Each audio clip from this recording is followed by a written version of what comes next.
How's it going today here at Nomad Mobile Repair? Today we are working on a Dodge Dart. This is one that we did the cylinder head in, and we're having coolant temp codes for the thermostat. We're going to have it sent off to Dodge to have them reprogram it because there's a TSB for that, so we're going to see if that can correct that issue.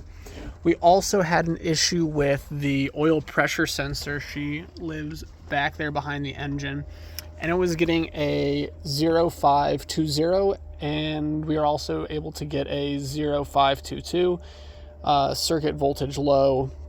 So we did some diagnosing on that, and what we found was the vehicle had the voltage change whenever we pulled on the wiring harness, and that usually tells you that there's damaged wires.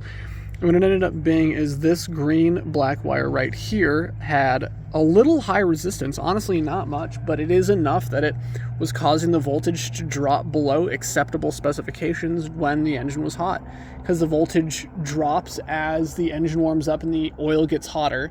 And when it was at operating temperature, when you pulled on the wire just right, it would drop the voltage to an unacceptable level. And in turn, when you turned it just the right way, you could get this voltage to go right back up to where it's supposed to be at. When we cut this connector off, and we already got the pigtail in there and replaced, we found that there is between 0.4 to 18 ohms of resistance depending on how you bend this wire.